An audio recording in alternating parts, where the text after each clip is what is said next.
बगैर वारंट के जो गिरफ्तारी है किसी के घर में जाके या किसी भी जगह से उसको उठा के थाने में ले आते। और एक चीज़ इसमें और ऐड करता चलूँ, और ठीक 10 मिनट के बाद उसको छोड़ देते हैं, लेकिन मजलूम होने की हैसियत से जज है वो अगर कोई फ़ैसला करता है और कानून के मुताबिक फ़ैसला नहीं करता, यानी कि किसी मुल्ज़म को सज़ा की बजाय उसकी प्रायोरिटी देता है कि उसको निकाल दिया जाए, इस केस से बरी कर दिया जाए। इंसान खता का पुतला है, कोई ना कोई गलती हो सकती है, हो जाए। तो अगर आपको किसी जज पे कोई एतराज़ है तो पाकिस्तान में कवानीन बड़े वाज़े हैं। हाँ जी। अच्छा, यंग जनरेशन जो है उसमें ज़्यादातर देखा जा रहा है कि वो वकालत की तरफ उनका जो रुझान है वो ज़्यादा हो रहा है। क्या वो मतलब कोई ताकत में आने के लिए ये वकालत करते हैं कि हम इसे आगे लेके चल सकेंगे?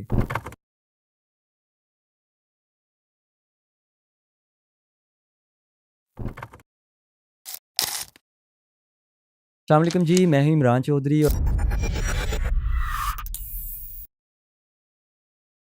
और आप देख रहे हैं हमारा चैनल काले लीडे। तो आज हम बात करने वाले हैं कानून की, कि कानून क्या है, इसको समझना क्यों ज़रूरी है। क्योंकि हम पाकिस्तान में रहते हैं तो इसके साथ साथ हमें पता होना चाहिए कि हमारे कानून के साथ क्या निस्बत है और वो क्यों ज़रूरी है। यानी कानून को समझने के लिए आज हम अपना पॉडकास्ट जो है उसमें जो हमारे मेहमान हैं वो हैं फ़ाहद ज़मान भट्टी, एडवोकेट ऑफ हाई कोर्ट और रिनाला बार एसोसिएशन के ये मेंबर हैं। तो सबसे पहले जी आपका वेलकम है कि आपने अपना टाइम दिया। आज हम बात करने वाले हैं, क्योंकि आप एडवोकेट हैं तो कानून के बारे में ही बात करेंगे। कानून बेसिकली है क्या, यानी सुप्रीमेसी ऑफ कानून क्या चीज़ है? जी, बिस्मिल्लाहिर्रहमानिर्रहीम। सबसे पहले तो इमरान चौधरी साहब आपका बहुत शुक्रिया कि आपने मदऊ किया, और जिस टॉपिक पे लिए आपने मदऊ किया है वो एक बहुत अच्छा टॉपिक है। हमें as a Pakistani nation, public at large होते हुए हमें सबसे पहले ये समझना चाहिए कि कानून क्या चीज़ होती है, कानून पे अमल दरामद किस तरह होता है, रूल ऑफ लॉ क्या है, बेसिक लॉ है क्या, एग्जैक्टली हम लॉ बाइंडिंग सिटीज़न कैसे बन सकते हैं, हम्म क्या करें तो ये कानून है, क्या क्या कायदे ज़वाबित हैं जिनमें हम रह सकते हैं। हम्म तो उसमें मैं सबसे पहले आपसे ये कहना चाहूँगा कि जो हमारे बेसिकली चार, एक कोई भी मुल्क है तो उसके चार पिलर होते हैं जी जो उस मुल्क को चलाते हैं। हम्म सबसे पहले स्टेट है उसके चार पिलर होते हैं। कोई भी रियासत है वो तब बनती है जब वहाँ पे चार चीज़ें हों। हाँ जी सबसे पहले वहाँ पे ज़रूरत है कि कोई भी आपकी मुकन्ना हो, लेजिस्लेचर हो, कानून साज असम्बली हो। जिस तरह हमारे नेशनल असम्बली है, सूबाई असम्बलियाँ हैं जो हाँ कानून जी साजी करती हैं। एक हो गया लेजिस्लेचर। दूसरे नंबर पे एग्जेक्टिव, जो उस पे वो मुकन्ना जो कानून बनाएगी उस पे अमल दरामद वो एग्जेक्टिव कराएगी। जैसे हमारे मुल्क में वजीर आजम है, बेसिकली हमारा वजीर आजम चीफ ऑफ एग्जेक्टिव होता है, चीफ एग्जेक्टिव होता है, तो सबसे चीफ होता है एग्जेक्टिव्स का, वो अमल दरामद करवाता है। उसके नीचे जितने भी महकमे हैं, वापडा है, पुलिस है, फौज है, हर महकमा है, तो वो उस पे अमल दरामद करवाता है। हाँ जी ठीक है।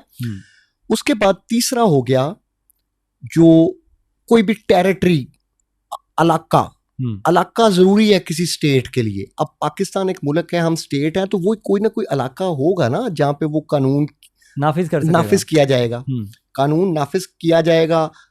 रिनाला खुर्द में कानून, हमारा शहर है, यहाँ पे एक कानून नाफिज किया जाता है, तो एक इलाका है। नाफिज कौन करेगा? हमारी जो कानून साज असम्बली है, लेजिस्लेचर है, वो करेगी। अमल दरामद एग्जेक्टिव करवाएगी। जो उसकी सजा व जजा है वो जुडिशरी, जो अदलिया है, वो उसको अमल दरामद करवाएगी। ये सारी चीज़ें जो हैं ये मिलके एक दूसरे के साथ कोऑर्डिनेशन में आती हैं तो स्टेट बनती है। अब कानून जो है इसकी मैं बड़ी, क्योंकि ये तमाम लोग देख रहे हैं, हर बंदा वकील नहीं है, हर बंदा लॉ के बारे में अवेयरनेस नहीं रखता, तो मैं बहुत ही शॉर्ट सी इसकी डेफिनेशन करूंगा। कानून वो है जो आपको, जैसे दूसरे ममालिक में है, हमारा दिल जिस चीज को कहे ना कि ये गलत है, ये हमने नहीं करना, हाँ जी, तो वो कानूनल ऑलमोस्ट वो सारी चीजें ऐसे ही हैं कि वो कानून में भी लिखा गया कि ये आपने करना है, ये नहीं करना। एक कोड है, एक कायदा है, एक जोन बन चुका है, एक कोड है। उस कोड को कानून कहते हैं कि आपने अपनी जिंदगी इस पैराए में गुजारनी है।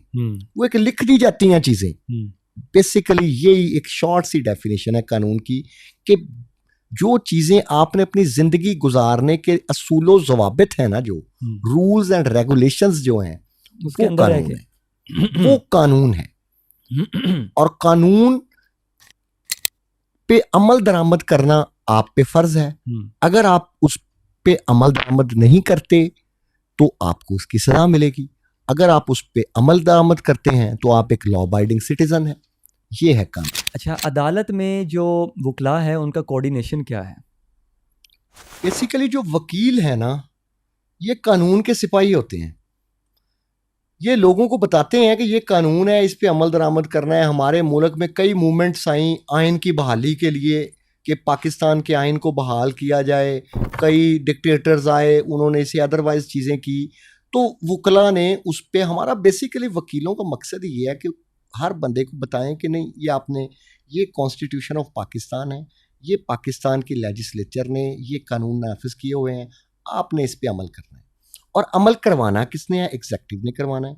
अगर लोग अमल नहीं करते तो वो उसकी जज़ाओ सजा देनी है जुडिशरी ने। और जुडिशरी ने जो जज़ाओ सजा देनी है, सजा दे दी अगर एक जुडिशरी ने किसी को, तो उस पर अमल दरामद उसी एग्जेक्टिव में करवाना है। एक हमारी अदलिया है, एक मर्डर केस है, उसमें मर्डर केस में मुलजम को कह देते हैं कि इसको जी सजाए मौत है। हाँ जी।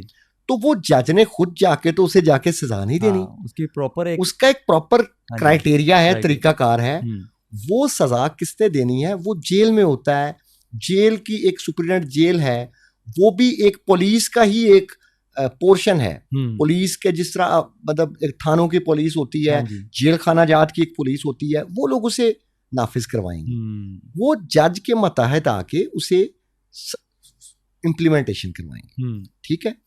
आपका जो सवाल है वो थोड़ा मैं उसे कॉम्प्रिहेंसिव करना चाह रहा हूं कि उसमें चीजें काफी चीजें आ जाएं। हाँ जी। अब जज और वकील का क्या कोऑर्डिनेशन है? बेसिकली जज और वकील का कोऑर्डिनेशन नहीं, जज, अदालत और वकील का कोऑर्डिनेशन। जज is also the part of court. अदालत बनती है, जज वहां के उनका अमला है, स्टेनो है, रीडर हैं, उनके आवाजें देने वाले हैं, उनका प्रोसिक्यूशन का वकील है, अक्यूज साइड का वकील है। ये तमाम लोग मिलके अदालत बनते हैं। ठीक है। अब इनका आपस में कोऑर्डिनेशन हमेशा ही अच्छा होता है। हमेशा अच्छा होता है। एक मुद्दई का वकील है, एक मुल्जम का वकील है। मुद्दई का वकील अपना मुद्दा बयान करता है, मुल्जम का वकील अपनी बेगुनाही बयान करता है। गवाहों के बयानात होते हैं। उन सारों की रोशनी में जो पाकिस्तान के कानून के कयूद में रह के, लॉ ऑफ एविडेंस के तहत, कानून शहादत के अंदर रह के, एक मखसूस कायदे के अंदर रह के, हम अपने सवालात जवाबात, गवाहों पे जिरा होती है, उसे जिरा को परखता कौन है? वो जज साहब जो सामने बैठे होते हैं, काजी वक्त होता है वो बंदा। वो भी एक, जो हमारे जज हैं उन्होंने भी LLB किया होता है। LLB करने के बाद ही 2 साल की प्रैक्टिस होती है, उसके बाद जुडिशरी के एग्जाम्स होते हैं, सिविल जज बनता है। उसके बाद 10 साल की प्रैक्टिस हो तो एडिशनल सेशन जजेस बनते हैं, फिर सेशन जज बनते हैं, फिर हाई कोर्ट के जस्टिस बनते हैं, फिर वो chief justice of Pakistan, supreme court के जस्टिस बनते हैं। ये बेसिकली वकीलों से ही आगे जाते हैं। इसलिए जजेस का और वकला का बहुत अच्छा आपस में कोऑर्डिनेशन होता है।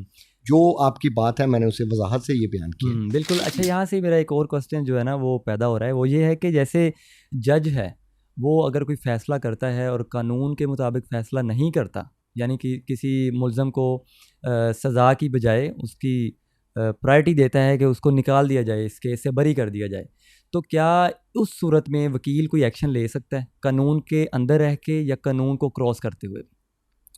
ये आपका बहुत अच्छा सवाल है। तो इस तरह के जो सवालात हैं उनके जवाब देना काफ़ी मुश्किल होता है, कंटेम्प्ट ऑफ कोर्ट भी लग जाती है। ठीक है। तो जजेस जो होते हैं उन्होंने ना हमारे माशरे में कुछ बातें बड़ी अजीबोगरीब होती हैं। जी ये वकील बिक गया है, ये जज बिक गया है। मोस्टली ऐसा नहीं होता, क्योंकि हमने एक दायरा कार के अंदर रह के, कानून शहादत को देख के, हमारे जो पाकिस्तान में कवानीन हैं उनके अंदर रह के ही किसी ना किसी हर केस का फैसला जो जजेस ने करना होता है। वकला ने जो अपना केस प्लीड करना होता है, जो आर्गू करना होता है, वो भी एक दायरा अख्तियार के अंदर, एक पाकिस्तान के कानून ज़ाब्ता के अंदर पाकिस्तान का penal code, civil procedural code, ज़ाब्ता दीवानी और ज़ाब्ता फौजदारी, CRPC, लॉ ऑफ एविडेंस, इनके अंदर रह के करना होता है सारा कुछ। अब अगर मैं अगर वकील हूँ एक मुदई का, कंप्लेनेंट का, जिसका 302 की उसने FIR करवाई है कि उनका कोई मर्डर फर्ज करें हो गया था, तो उसमें हमारी शहादत पे जज साहब मुत्तफिक नहीं होते, वो उस मुलजम को बरी कर देते हैं। तो हमारे माशरे में ये बड़ा बुरा है, वो जजिस को बुरा कहने लग जाते हैं, अपने वकील को बुरा कहने लग जाते हैं कि वकील ने केस अच्छा नहीं तैयार किया। वकील सारे, जिस वकील के पास भी जो केस आता है उस पर मेहनत करता है, कोशिश होती है कि ये वो अपने केस को लेके, हर वकील अपने केस को लेके चलता है, और जजेस जो हैं वो पूरी ईमानदारी से कोशिश करते हैं कि इसे अच्छे तरीके से किया जाए। लेकिन वो कहते हैं कि हर बंदा परफेक्ट नहीं होता, हर बंदे के अंदर गलतियां कोताहियां होती हैं। तो इसमें अगर आपके अगेंस्ट फैसला हो जाता है तो आपके पास सबसे जो अच्छा है अख्तियार आपका, तो वो आप कर सकते हैं कि आप उससे ऊपर वाली अदालत में जाके अपील कर सकते हैं, अपील दायर कर सकते हैं कि नीचे वाली अदालत ने जो मेरे अगेंस्ट फैसला किया है वो कानूनी तौर पे दुरुस्त फैसला नहीं है, इसे आप देखें और आप इसे दोबारा देख लें। तो वो अपीलेट कोर्ट्स में जा सकते हैं। सिविल कोर्ट में हुआ है तो हम डिस्ट्रिक्ट जज के पास जा सकते हैं, डिस्ट्रिक्ट जज से हमें एक फैसला पसंद नहीं आ रहा, हमारे अगेंस्ट हुआ है, हम हाई कोर्ट जा सकते हैं, हाई कोर्ट के बाद हम सुप्रीम कोर्ट जा सकते हैं, मुख्तलिफ अदालतें हम जा सकते हैं। और एक बात, ये मैं बड़े डरते हुए इसका जवाब दूंगा, कंटेम्प्ट ऑफ कोर्ट भी लग जाती है कि किसी जज के बारे में। अब जजेस का ये है कि वो भी ऑलमोस्ट पढ़ के, लॉ करके, लॉ के बारे में तहकीक करके, बाकायदा एग्ज़ाम्स दे के जुडिशरी में आते हैं, उनके पास रोज़ाना हज़ारों की तादाद में, 100 सैकड़ों की तादाद में केसेस आते हैं, तो एक्सपर्ट्स हो चुके होते हैं। लेकिन फिर भी इंसान खता का पुतला है, कोई ना कोई गलती हो सकती है, हो जाए। तो अगर आपको किसी जज पे कोई एतराज़ है तो पाकिस्तान में कवानीन बड़े वाजे हैं। हाँ जी, हर किसी का वाजे है, मतलब पुलिस ऑफिशियल्स, कोई और महकमे के लोग कर सकते हैं तो हम उनके खिलाफ एंटी करप्शंस में जा सकते हैं, उनके हाई अप्स के पास जा सकते हैं कि इन्होंने गलत किया है। इसी तरह जुडिशरी में है कि अगर हमारा कोई सिविल जज या सेशन जज कुछ करता है, आपको लगता है कि इन्होंने कुछ सो कॉल्ड ऐसा किया है, एक आम शहरी को लगता है कि उन्होंने जी उनके अगेंस्ट फैसला किया है, उन्हें नज़र आ जाता है कि जी ये उनके साथ, इस क्लाइंट के साथ या दूसरे फरीक के साथ ये ताल्लुक़ था उनका, या ऐसा सच कोई मामला था, तो वो हमारे हाई कोर्ट में एक बाकायदा सेक्शन है, MNT ब्रांच है, वो MNT में उनके अगेंस्ट दरख्वास्त दे सकते हैं, वहाँ पे उनकी इंक्वायरी प्रोसीडिंग होती है कि बताएं जी, अपने आप को इंक्वायर करवाएं। ठीक है, इंक्वायरी होती है उनकी। मैं नाम नहीं लूँगा, यहाँ पे एक हमारे जज सर्व करके गए थे, वो यहाँ से ट्रांसफ़र हो गए, किसी और जगह पे चले गए, उनके खिलाफ MNT में एप्लीकेशंस आ गई, उनकी इंक्वायरी हुई, वो डिसमिस हो गए, उसके बाद वो अपील में गए आगे MNT में, तो वो दोबारा बहाल हो गए, माशाल्लाह वो नौकरी कर रहे हैं। ये तो फिर वो हर जगह पे पाकिस्तान में चेक एंड बैलेंस है पूरा। हमारी कोशिश ये है कि हम लोगों को ना पॉजिटिव जो वेज हैं उनसे आगाह कर सके। हमारा मकसद किसी को भी मतलब नेगेटिव करना नहीं है। जैसे फॉर एग्जांपल बहुत से मजलूम लोग होते हैं जिन लोगों को कानून का अलिफ से बे तक का भी बेचारों को नहीं पता होता, लेकिन हमारा जो पॉडकास्ट करने का मकसद है वो ये है कि लोगों तक ये आसानी हो सके कि उनको कानून का पता चल सके कि कानून में रहते हुए वो क्या क्या चीज़ें अप्रोच कर सकते हैं। जी इमरान चौधरी साहब, आपने ये बहुत अच्छे सवाल किए हैं। हाँ जी। और ये जो आपका ये वाला सवाल है, ये पब्लिक अवेयरनेस के लिए है। हाँ जी। लोगों को अपने हक का पता होना चाहिए कि हमारा राइट क्या है, और हमारे जो हैं ड्यूटीज़ क्या हैं। हाँ जी। ये सारी चीज़ों का पता होना चाहिए। तो बेसिकली ये पाकिस्तान का जो आइन 1973 का है, उसमें हमारे जो राइट्स भी बताए गए हैं, हमारी ड्यूटीज़ भी बताई गई हैं कि ये हमारे राइट्स हैं, ये ड्यूटीज़ हैं, इनके अंदर कानून ज़वाबित में रहते हुए हम ये कर सकते हैं। तो उसमें सबसे पहला तो आपका जो बुनियादी हक है वो आपका ये है कि आपको अपने घर में इंडिपेंडेंट रहने दिया जाए, आपको कोई भी तंग ना करे बिला वजह। ठीक है, अगर आपको कोई बिला वजह, किसी वजह के बगैर आपको तंग करता है तो वो पाकिस्तान के कानून को तोड़ रहा है, आपका वो फंडामेंटल राइट है, उसे वो आप इन्फ्रिंज कर रहा है। आप उसके खिलाफ मुख्तलिफ फोरम है, उन पे जा सकते हैं, सबसे पहले तो हमारे बिल्कुल सबसे करीबी इदारा जो पुलिस का है, आप उसके खिलाफ किसी के अगेंस्ट आपको कोई शिकायत है तो आप जाएंगे कि जी ये कानूनी तौर पे ये चीज़ें ठीक नहीं कर रहा, ये मेरा बेसिक फंडामेंटल राइट है, मैं पाकिस्तान का शहरी हूँ, ये मेरा फंडामेंटल राइट है कि मैं अपने घर में अपनी मर्जी से रहूँ, ये बंदा मुझे तंग कर रहा है, ये मेरे घर के अंदर आके मुझे मारना चाहता है या मारता है, कोई किसी के घर के अंदर आके आपको मारता है, तो आप उसके खिलाफ पुलिस में जा सकते हैं, आप दरख्वास्त दें। आपकी वो दरख्वास्त कोई छोटा अफसर नहीं सुन रहा, उससे बड़े अफसर के पास जाएं, वो भी नहीं सुन रहा, उससे बड़े अफसर के पास जाएं, तो वहाँ पे भी नहीं सुनते तो हम वकला हाजिर हैं, हमारे पास आएँ, हम अदालत में आपकी दरख्वास्त दायर करेंगे, कानून में रहते हुए सारी चीज़ें कानून में रहते वो आप करेंगे। अच्छा, ये चीज़ मैं अदालत के बारे में ये पूछना चाहता हूँ कि अदालत के मौरूसी जो इख्तियारात हैं उसका दायरा क्या है, और क्या अदालत उसमें कोई नया कानून जो है वो ऐड कर सकती है? जी, बड़ा अच्छा सवाल है। हमारा ज़ाब्ता दीवानी का सेक्शन 151 है CPC, हाँ जी, इनहेरेंट पावर ऑफ कोर्ट का, और इसी तरह ज़ाब्ता फौजदारी में भी वज़ा किया गया है कि मौरूसी अख्तियारात जो इनहेरेंट पावर्स ऑफ कोर्ट्स हैं, हाँ जी, कुछ चीज़ें ऐसी होती हैं जो कानून में नहीं लिखी होती, कुछ नई चीज़ें आ जाती हैं, हाँ जी, तो अदलिया उसकी तशरीह करती है। जिस तरह हमारे हाई कोर्ट्स के, छोटी अदालतों के, सिविल सेशन कोर्ट्स का तो उस तरह से नहीं होता, लेकिन यहाँ पे भी अपना दायरा इख्तियार जो है वो उनका जो है लामहदूद है, हद ही कोई नहीं। अच्छा, ठीक है, लेकिन हमारे जो हाई कोर्ट्स हैं, हमारी सुप्रीम कोर्ट ऑफ पाकिस्तान है, वहाँ पे अगर एक केस है, वहाँ पे लिखा हुआ है कि इस जुर्म की ये सज़ा है, इसने ये किया है तो ये इसे इतने साल सज़ा हो जाए। वहाँ पे जब हम आर्गूमेंट्स करते हैं तो बेसिकली तो वहाँ पे लिखा है कि ये जुर्म है, इसकी ये सज़ा है।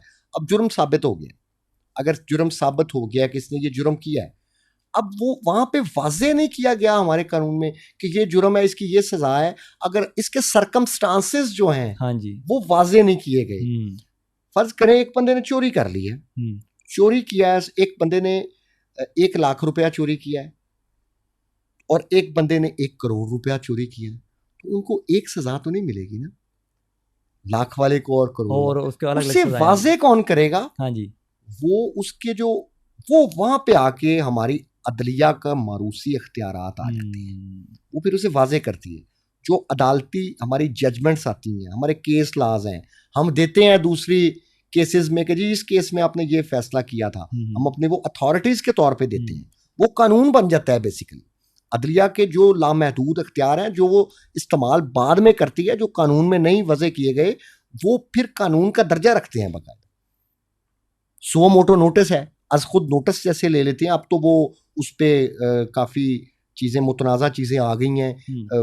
अभी काजी फायज़ ईसा साहब के टाइम पे कुछ चीज़ें चेंज हुई हैं, तो कोर्ट के पास सो मोटो अज खुद नोटिस का अख्तियार भी अभी भी, पहले तो बहुत ज़्यादा था, अभी भी है, लेकिन थोड़ा सा उसमें चेंजिंग हुई है। अज खुद नोटिस लेके भी अदलिया, सुप्रीम कोर्ट कोई किसी बात पे नोटिस ले सकती है, ये उनके अख्तियार। हाँ जी, बस हमारा जो मेन मकसद होता है गेस्ट को इनवाइट करने का, डिफरेंट किस्म के लोग आते हैं यहाँ पे, डॉक्टर भी आते हैं, वकील भी आते हैं, बिजनेसमैन भी आते हैं। मकसद ये है कि हमारी वजह से किसी को खैर पहुँच सके, किसी के लिए जो असल बात है, जिस तरह आप अपने एडवोकेट होने के नाते अगर किसी को सही रास्ता दिखाते हैं या उसको शो करवाते हैं कि आपकी जो असल जीने का हक़ है वो क्या है, या कानून क्या है, या हम ज़िंदगी में कैसे अपना हक़ ले सकते हैं, तो ये असल मकसद है। अच्छा, अब हम जो अदालत से हट के पुलिस स्टेशन की तरफ आते हैं, क्योंकि पुलिस भी आप लोगों के साथ अटैच होती है। पुलिस के हवाले से सबसे जो मेरा पहला क्वेश्चन है वो ये है कि जो बंदा इंक्वायरी कर रहा होता है, जिसमें मैं मुल्ज़म की बात कर रहा हूँ, मुल्ज़म की नहीं, सॉरी, मैं बात कर रहा हूँ मज़लूम की, कि मज़लूम को अगर इंक्वायरी के लिए पेश किया जाता है थाने में, तो क्या जो वहाँ पे इंक्वायरी ऑफिसर है उसको ये हक़ पहुँचता है कि उसके साथ बदतमीज़ी से पेश आए या उसको गालियाँ दे? जी, बिल्कुल नहीं पहुँचता। तो मज़लूम का तो वैसे ही साथ देना चाहिए, और ये करते हैं, लेकिन वकील सबसे ज़्यादा मज़लूम का साथ देते हैं। हाँ जी, ठीक है, कोई मज़लूम है, एक उसके साथ जुल्म हो गया है और उसके बाद वो अपनी दरख्वास्त या अपनी फ़रियाद देके थाने में जाए, तो वहाँ पे उसके साथ अगर बदतमीज़ी की जाए या उसके साथ बुरा पेश आया जाए, तो ये तो बहुत ही कंडेमनेबल चीज़ है, इसे कंडेम करते हैं और ये नहीं होना चाहिए। जो ये करते हैं उन्हें सोचना चाहिए कि एक मजलूम आदमी, उसके साथ कोई जुल्म हो गया और वो आपके पास आया है, और आपको एक पाकिस्तान या पंजाब की पुलिस या आपके आईजी साहब, आपका पंजाब गवर्नमेंट आपको तनख्वाह दे रही है, हाँ जी। आप पे एक्सपेंसेस आप पे खर्च हो रहे हैं, उनके काफ़ी चीज़ें लग रही हैं, और आप ऐसा करें तो ये बहुत बुरी बात है। तो इसके लिए अगर कोई ऐसा करता है तो आपके पास बिल्कुल उस बंदे के पास राइट है कि वो उसके अफसर के पास जाए, उसे बताए कि ये मैं आया हूँ, मेरे साथ ये मेरा मसला है, मैं इस मसले के हल के लिए आया हूँ, और ये किसी sub inspector, assistant sub inspector या इंस्पेक्टर ने मेरे साथ ये किया है। तो उसे चाहिए वो दबाए ना, उस बात को छुपाए ना। जब तक वो उसके हाई अप्स के पास नहीं जाएगा तो उसकी वो मतलब मजबूती होगी, वो बंदा ताकतवर होता जाएगा। आज एक बंदे को कहा है, कल वो 10 लोगों को कहेगा। तो आप अगर उसको चाहिए कि वो जाए, आगे जाए, ये ऊपर केस लेके जाए, ऊपर अपने उससे इंस्पेक्टर ने किया है तो डीएसपी के पास जाए, डीएसपी ने किया है तो एसपी के पास जाए, एसएसपी के पास जाए। अब तो हर जगह पे खुली कचहरियां डीपीओ की लगती हैं, डीआईजीज की लगती हैं, आरपीओस की लगती हैं। हाँ जी, आजकल तो मोस्टली मतलब तो जाना चाहिए वहाँ, तो बात करनी चाहिए, सवाल अपना करना चाहिए। बगैर वारंट के जो गिरफ्तारी है, किसी के घर में जाके या किसी भी जगह से उसको उठा के थाने में ले आते। और एक चीज़ इसमें और ऐड करता चलूँ, और ठीक 10 मिनट के बाद उसको छोड़ देते हैं, लेकिन मजलूम होने की हैसियत से, क्योंकि उनको किसी जगह से कॉल आती है कि यार बंदा जड़ा ना इनके खिलाफ है, इंक्वायरी है, इसको उठाएं और थाने में डाल दें। अच्छा, वो बंदा इज़्ज़तदार बंदा है, वो वहाँ से जब पुलिस की गाड़ी में बैठ के थाने तक पहुँचता है तो उस दौरान कितने लोगों के दिलों में, मतलब वो उनकी आंखों वो देख रहे होते हैं कि उसकी इज्जत जो है वो जा चुकी होती है कि यार इन्हों थाने क्यों लेके गए। इसको थोड़ा सा एक्सप्लेन करना है। बदकिस्मती से हमारे मुल्क में ये सब कुछ हो रहा है, ये नहीं होना चाहिए। सबसे पहले तो मैं ये कहना चाहूँगा कि ये हमारे मुल्क में ये नहीं होना चाहिए, ये एक बदकिस्मती से अलमिया है। तो मैं जो ये इस पे कहना चाहता हूँ कि हमारा पाकिस्तान पीनल कोड में जो जुराइम है ना, उनमें लिखा गया है कि ये जो ऑफेंस हैं ये काबिल ज़मानत हैं, ये नाकाबिल ज़मानत हैं, इसमें वारंट की ज़रूरत है, इसमें वारंट की ज़रूरत नहीं है, ये काबिल दस्तंदाजी पुलिस है, नाकाबिल दस्तंदाजी पुलिस है। बगैर FIR के पुलिस किसी को गिरफ्तार नहीं कर सकती। अच्छा, अगर पुलिस गिरफ्तार करती है तो वो पुलिस के पास इतना अख्तियार है कि वो पूछगछ के लिए शक की बना पे किसी को पूछ सकती है। हाँ जी। लेकिन वो हमारे मुल्क में ये बदकिस्मती से ये अलमिया है कि रेड करके उनके घरों में जाते हैं और उन्हें उठा के लाना और करना, ये बुरी बात है। होना ये चाहिए कि किसी पे शक है तो उससे बुलाएं, उससे पूछें। तरक्की याफ्ता ममालिक में ऐसा कुछ ही हो रहा है। अब वो लोग तो ऐसा ही करते हैं, किसी पे कोई शक है कि आपने ये जुर्म किया तो उसे बुलाते हैं, यूज करते हैं, वो आता है, नोटिस भेजते हैं, वो आता है, वो नहीं आता, दूसरा नोटिस, तीसरा, उसके बाद उसे कॉल करते हैं। हमारे यहाँ पे थोड़ा सा निज़ाम मुख्तलिफ है जो नहीं होना चाहिए। इस पे ज़रूरत है हुकाम बाला से, आपके चैनल के तवस्सुत से मैं भी कहना चाहूँगा कि थोड़ा सा इस पे नज़रसानी करें और कवानीन में तरामीम। अच्छा, यंग जनरेशन जो है उसमें ज़्यादातर देखा जा रहा है कि वो वकालत की तरफ उनका जो रुझान है वो ज़्यादा हो रहा है। क्या वो मतलब कोई ताकत में आने के लिए वकालत करते हैं कि हम इसे आगे लेके चल सकेंगे? जी, बड़ा अच्छा सवाल है आपका। तो सबसे पहले तो बात ये है कि पहले ग्रेजुएशन के बाद LLB की डिग्री 3 साल की थी। लोग ग्रेजुएशन करते थे तो उसके बाद अगर किसी को कोई नौकरी नहीं मिल रही, आर्ट्स का मजमून है उसका, कोई नौकरी नहीं सरकारी मिल रही, तो वो लोग कोशिश करते थे कि चलें LLB कर लें, एक प्रोफेशनल डिग्री मिल जाएगी, तो उससे उस डिग्री का फ़ायदा उठा लेंगे, आगे निकल जाएंगे। क्योंकि LLB करने के बाद आपके पास काफ़ी राहें खुल जाती हैं।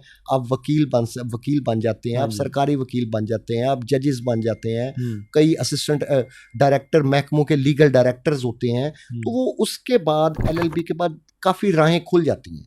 और दूसरे नंबर पे जिस तरह का हमारा मुल्क है, तो यहाँ पे लोग लॉ इसलिए भी करते हैं कि वो अपने आप को सेफ समझते हैं।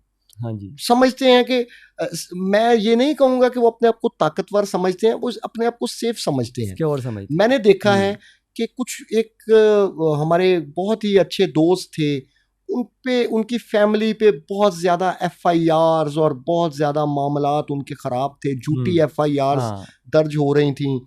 तो वो हमारे पास केसेस की पैरवी के लिए आया करता था। अच्छा, हम उनके केसेस कॉन्टेस्ट किया करते थे। बहुत ज़्यादा उकाड़ा में, रिनाला खुर्द, दीपालपुर, बहुत ज़्यादा उनके केसेस होते थे। तो वो हमारा छोटा भाई है, दोस्त है, तो वो हमसे इस बात से इम्प्रेस होके वकील बना के यार मैं वकील बनूंगा तो कम से कम मैं इनकी केसेस मामलात को अच्छे तरीके से कैरी तो कर सकूंगा। तो माशाल्लाह से वो वकील बना। वकील बनने के बाद क्या हुआ कि उसकी फैमिली के जो लोग, उनमें भी कुछ गलतियां होंगी, उसने कोशिश की उन्हें सुधारा जाए, उन्हें बेहतर किया जाए कि हमने ये नहीं करना।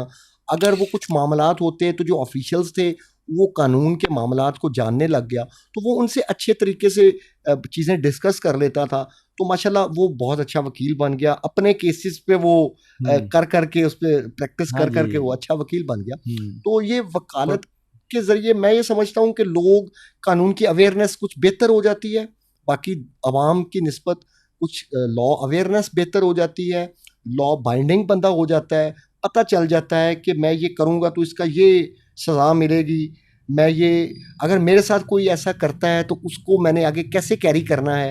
एक आम बंदे के साथ कोई पुलिस मुलाजम या कोई कुछ बदतमीज़ी, जिस तरह आपने मेरे से पहले एक सवाल किया कि एक मजलूम आदमी है वो गया है उसके साथ ऐसा होता है, यही अगर किसी वकील का कोई मामला होता है, उसकी चोरी होती है या उसके साथ कुछ गलत होता है, उसकी डकैती हो जाती है, उसकी लड़ाई झगड़ा उसके साथ कोई करता है, तो वो थाने में जाता है। अगर उसके साथ वो बिहेव करेंगे तो वो तो लॉ को जानता है, वो तो चीज़ों को जानता है आम पब्लिक की निस्बत, तो वो उसके हायप्स के पास भी जा सकता है उसके अगेंस्ट, वो अदालतों में भी जा सकता है उनके अगेंस्ट।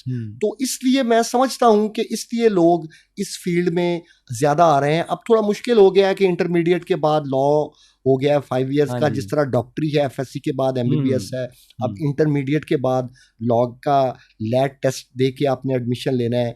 आपने जब 5 साल का लॉ कर लिया तो उसके बाद लॉ गैट का टेस्ट होगा, उसके बाद 6 महीने की अप्रेंटिसशिप। ये तो पहले भी था कि लाइसेंस हमें मिलता है 6 माह के बाद, 2 साल की प्रैक्टिस के बाद हाई कोर्ट का लाइसेंस मिलता है, 15 साल की प्रैक्टिस के बाद हमारे हाई कोर्ट के जज में जो केसेस हैं उन्हें देखते हुए सुप्रीम कोर्ट का लाइसेंस मिलता है। अच्छा, आखिरी क्वेश्चन जो वो ये है कि जिस तरह जो लॉयर है उसके पास क्या इख्तियार है कि वो पुलिस की गाड़ी में से किसी मुल्ज़म को अपनी कस्टडी में ले ले, यानी अपनी ज़मानत पे उसको वहाँ से उतार सके? पुलिस की गाड़ी में से तो नहीं उतार सकते, ये तो जुर्म के ज़ुमरे में आता है कि आप ज़बरदस्ती किसी को वहाँ से ले लें। हाँ, मतलब गाड़ी में से क्या पुलिस अगर किसी को पकड़ती है या उसे थाने ले जाती है, उसे बिठाती है, तो कोई वकील क्या, कोई भी आम शहरी है जो कानून का पता होना चाहिए कि पुलिस आपको कुछ जराइम ऐसे होते हैं शख्सी जमानत पे, पर्सनल श्योरिटी पे आपको वो हैंड ओवर कर सकती है कि जी बिल्कुल ये एक आप स्टैम्प पेपर पे लिख के दें कि ये हमें जब चाहिए होगा आप इसकी गारंटी दें, हमें श्योरिटी दें। तो वो शख्सी जमानत पे कोई भी वकील क्या, कोई भी आम शहरी जाके जो जिम्मेदार शहरी होता है, जो उस बात की गारंटी दे सकता है, वो देखिए उससे मुल्जिम को अपने साथ मुल्जिम वो होता है जिस पे इल्ज़ाम लगा हो। यहाँ पे बड़ा हमारे माशरे में चीज़ें हैं, किसी के खिलाफ कोई मुकदमा दर्ज हो गया तो वो गुनहगार तस्वर होता है कि इसने ये कर दिया तो हालांकि ऐसा नहीं है, साबित नहीं हुआ होता। FIR एक इल्ज़ाम है। वो तफ्तीशी ने, उसकी थाने के तफ्तीशी ने, पुलिस अफसर ने उसकी तफ्तीश करनी है, इन्वेस्टिगेशन करनी है कि इसने ये जुर्म किया है या नहीं। ठीक है, इल्ज़ाम है उस पर, वो मुल्जिम है। ठीक है, बिल्कुल ठीक। उसके बाद अगर पुलिस के बाद वो अदालत में चला जाता है, अदालत में जाके वो बेगुनाह हो जाता है तो वो बरी है उस केस से। अगर उसे सजा हो जाती है, उस पर साबित हो जाता है जुर्म, तो फिर जुर्म साबित होने के बाद वो बन जाता है मुजरिम, क्रिमिनल। किसी पे इल्ज़ाम लगा वो मुल्जिम है, इल्ज़ाम है उस पे, इल्ज़ाम अलैह है, वो मुल्जिम है। जब उस पर जुर्म साबित हुआ तब वो मुजरिम होगा। हमारे माशरे का ये बहुत ही भयानक चेहरा है कि किसी के अगेंस्ट FIR दर्ज हो जाए अगर, तो उसे समझा जाता है कि ये तो मुजरिम है। यहाँ पे बहुत एक तफ्तीश का पहलू देखना चाहिए। तफ्तीश उसकी होती है, उसके बाद अदालत में केस आता है, अदालत में उसकी शहादत होती है, एविडेंस होती है, उसके बाद वो किसी फाइनल स्टेज की तरफ जाता है। हम उसके बारे में तब राय कायम कर सकते हैं। किसी के खिलाफ मुकदमा दर्ज हो गया है और पुलिस ने उसे पकड़ लिया है तो हम ये समझें कि इसने तो ये कर दिया, नहीं, बिल्कुल नहीं। जब तक उस पर जुर्म साबित नहीं होता, इंक्वायरी का टाइम, एक क्राइटेरिया जोन जो है वो शुरू होता है जी। अच्छा, आखिर में आप क्या मैसेज कन्वे करना चाहेंगे, क्योंकि वकील जो है वो भी इसमें अपना जो किरदार है वो अदा कर रहे हैं, पुलिस वाले अपने जगह पे कर रहे हैं, तो इसको सही पॉजिटिवली यानी लेके चलना चाहिए ताकि कानून और जो इंसाफ है वो सब के लिए बराबर उसे लेके चले। जी जी बिल्कुल, ये आपका बहुत अच्छा सवाल है। मैं अपना मैसेज अपने पाकिस्तान की आवाम, पंजाब की आवाम, बिलखुसूस ज़िला उकाड़ा, मेरे शहर रिनाला खुर्द के दोस्तों को, आवाम को, आम शहरियों को ये पैगाम देना चाहूँगा कि कानून की पाबंदी करें। अगर हम कानून की पाबंदी करेंगे तो हम एक बेहतर ज़िंदगी गुजार सकेंगे, बेहतर शहरी बन सकेंगे। अगर हम कानून पे अमल दरामद नहीं करेंगे, कानून की पाबंदी नहीं करेंगे, जो हमें कॉन्स्टिट्यूशन ऑफ पाकिस्तान के मुताबिक हमारे जो बुनियादी हकूक़ हैं वो हमें दूसरों की तरफ से नहीं मिलेंगे, या दूसरों के जो हक हैं हम नहीं अदा करेंगे, तो फिर ये माशरा कैसे चलेगा? फिर तो ये गाय भैंस भेड़ों की तरह का माशरा होगा ना, फिर ये सिविलाइज्ड तो माशरा नहीं होगा। फिर तो ये एक हजूम होगी, कौम तो नहीं होगी। तो ये सबके लिए ज़रूरी है कि कानून पे अमल दरामद करवाएं, कानून की पाबंदी करें और एक लॉ अबाइडिंग सिटीज़न बने, कानून पे अमल दरामद करने वाले शहरी बने, और जो भी जराइम हैं, जो जुर्म हैं पाकिस्तान पीनल कोड ताज़ीरात पाकिस्तान में लिखे गए हैं, उनसे कोशिश करें कि दूर रहें, वो ना करें। अगर करेंगे तो वो आपको पुलिस भी पकड़ेगी, आपको अदालतों में भी घसीटा जाएगा, आपको जेलें भी होंगी, सारा कुछ होगा। तो उससे बेहतर है कि इन मामलात में अच्छी तरह से चलें। पुलिस जो है हमारी, मैं पुलिस को भी ये इस आपके चैनल के तवस्सुत से ये मैसेज देना चाहूँगा कि काइंडली जो माशरे में लोग हैं, बेगुनाह लोग हैं, वो जो आम लोग अपने घरों में बैठे हैं, अपने मामलात कर रहे हैं, अपनी प्राइवेट लाइफ को एंजॉय कर रहे हैं, तो उन्हें खामखा में तंग ना किया जाए। इसी तरह से लोग जराइम की तरफ आते हैं कि किसी बेगुनाह को किसी मुकदमे में घसीट दिया जाए और वो किसी से कुछ ले देकर अगर कुछ उसे जेल में भिजवा दिया जाए और वो बेचारे पे इस तरह हो जाए, तो उसकी ज़िंदगी तबाह हो जाती है और वो पुलिस और हम वकील और हमारे माशरा उसको मुजरम बना देते हैं। और उसके बाद वो जराइम करता है, वो रेशो बढ़ती जाती है। तो रिफॉर्मेशन होनी चाहिए, इस्लाह होनी चाहिए। पुलिस को भी चाहिए कि कोई इस्लाह करें, अपनी इस्लाह करें, और उसके बाद माशरे में हम हर शख्स को चाहिए कि अपनी इस्लाह करें और पाकिस्तान का नाम रोशन करें, पाकिस्तान को एक तरक्की याफ्ता मुल्क बनाएं, तरक्की याफ्ता कौम। आखिर में हम नारा लगाएंगे, पाकिस्तान जिंदाबाद।